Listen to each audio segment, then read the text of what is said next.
Welcome to Proper DIY. This week it's all about hanging pictures on walls. I'm going to give you all my tips on picture hanging, including how to make sure you get tops of frames absolutely level, which these aren't. But that's on purpose.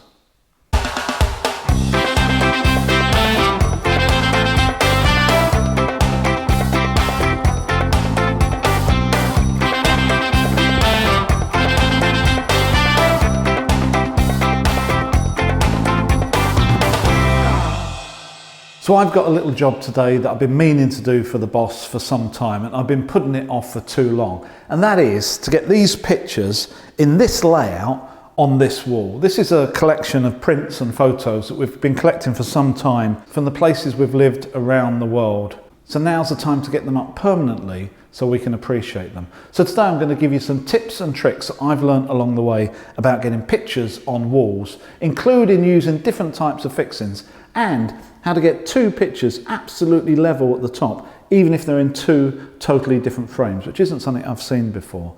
So I think I'm going to start with the smallest one in the middle, and then I'm going to work my way out. So in the very center of this wall is this power and aerial socket, which we don't use and we have no intention of using as well. So it's a good opportunity while I'm putting these pictures up to hide this. So the smallest print that we've got is also one that's got quite a big cutout at the back as well. So that's quite a nice picture to be able to hide this and go over it. Now, of course, as you can imagine, there's quite a lot of power and all kinds of things going from this socket going up the wall. So if this was really, really important or really heavy, I could work out exactly where these cables are and probably miss them. But because this is quite a light print and this is less than a kilogram, I'm going to use something slightly different today. And something I found recently is this Command large canvas hanger, which I've not seen before, but it's essentially a small plastic frame stuck to the wall with these 3M strips. And the great thing about this for a picture like this is it actually sits in the alcove behind it. Before now, I've used these Velcro stickers on pictures like this, and the problem is when I come into the kitchen here, I'm going to be seeing this side forevermore, and I'm going to be, if I use those Velcro stickers, I'm going to be seeing them on the side. So today I thought I'd do something different, and I'm going to give this a go. These sockets in my kitchen are obviously for a TV and luckily centered nicely on this wall. I mark exactly where I want the hanger and then clean the area with alcohol. These 3M sticky pads have two different sides. The first red side gets stuck on the plastic hanger, and with this in place, the black side then sticks against the wall. The tab at the bottom here means you can pull it off the wall at a later date without any marking, which I've done in the past when I've moved out of other houses, and does actually work as it says. I've used these types of 3M sticky fixings a few times over the years, and they've always worked as they've promised, but they're expensive compared to just using a plug and a screw in the wall. So the instructions say once it's on, you hold and push for 30 seconds, and then you've got to leave it an hour before you actually load it. So what was a little bit disconcerting in the instructions, it said do not use over a bed or for something valuable. With the centre picture placed, I can then start transferring the layout I have of them on the floor to the wall, making sure I keep the very specific dimensions and positions my wife chose earlier. I'm using a sharpened pencil here and making small, very light lines and marks. I do all of this just to end up with the positions of 4 fixings that I need to put into the wall.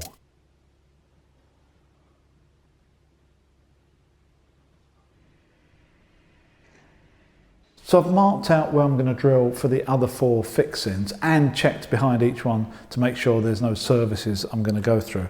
Now normally I use these red raw plugs. These are the sort of things that have been around forever. They require a 6mm hole, and I probably use these on 95% of the fixings that I've ever used. But because I'm actually going into plasterboard this time, I thought I'd try these Fisher plasterboard fixings. Now these require a slightly larger hole. This is a 10mm diameter hole, but they have these wings that when they go through the plasterboard, a 12.5mm plasterboard, they sort of clamp onto the back. Now the only slight difficulty I have with this is a dot and dab wall. So I've got a void between the back of the plasterboard and the blockwork, and I don't know how deep that void is, and it may actually stop these wings pushing out, but I'm only going to find out once I start drilling some holes. So I think it's time to get messy.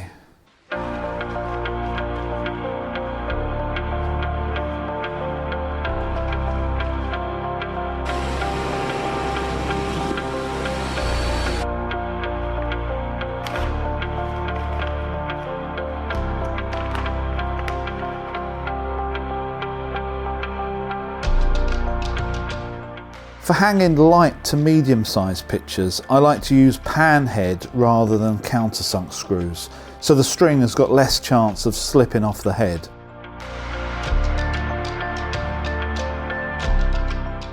I leave them out from the plastic plug just a few millimetres depending on the size of the string. So I can simply rub out any pencil marks I don't need anymore. And the first one is just about there.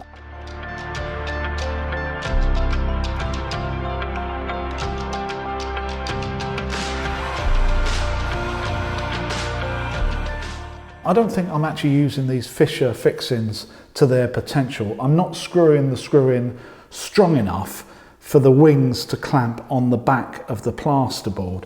Having said that, because this is in shear, I've got plenty of capacity there, especially with light pictures like this. So I think that's absolutely fine.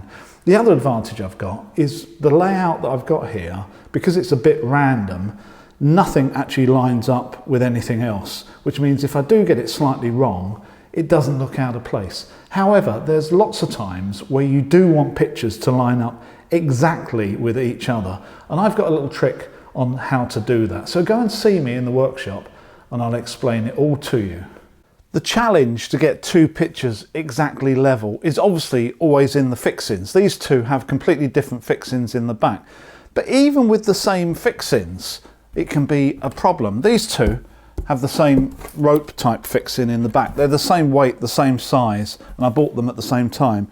Yet when this one was put on, someone tied it slightly tighter than this one. So if I put a fixing in the wall, the same level of both of these, one's going to be either higher or lower than the other, and I know that from experience.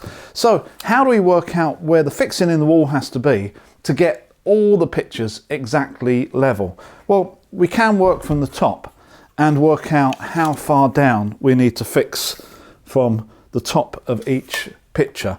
The problem with doing that is this doesn't really replicate my hook, and it's even more difficult when we look at a picture like this that's got this sort of sawtooth fixing in the top. To try to work out exactly how far down is never going to be exact, but I've got a nice little trick to show you how to do this accurately every time. Come and have a look. So I've just set up a piece of wood here with a vertical line down the middle, which I marked with a spirit level, and then just a horizontal line. And in the intersection of those, right in the middle, I put the fixing of my choice, which is just a screw. Now, this is going to help us work out the distance between the fixing and the top of the picture. And it's very, very straightforward. What we're going to do is just put the picture on here, mark the top, and then we can just measure this distance. I'm using a piece of timber here, but you can use a hook in your wall or anywhere else, as long as the picture hangs properly on it and you can mark the top of the frame.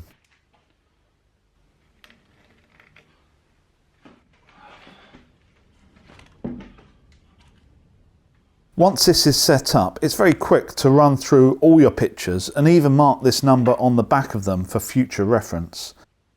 If you have any that have an offset left or right, you can use the vertical line here to do the same.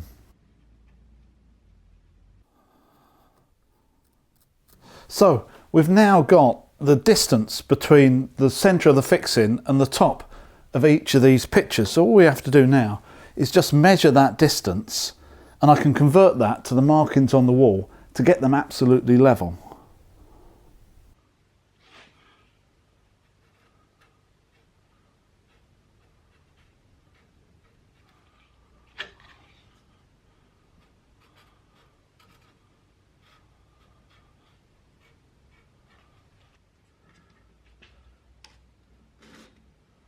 With the top of the pictures marked, I can now measure down by the same offset I just calculated for each one and put in a screw.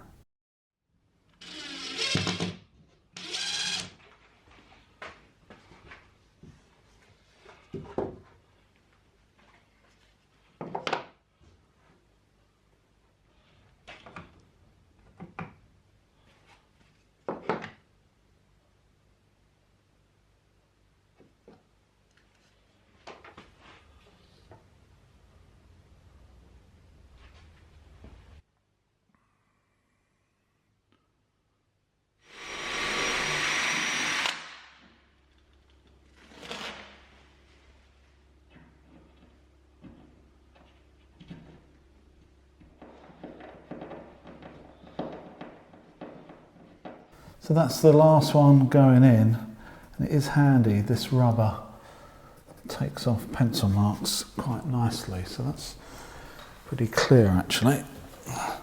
So this one goes on here.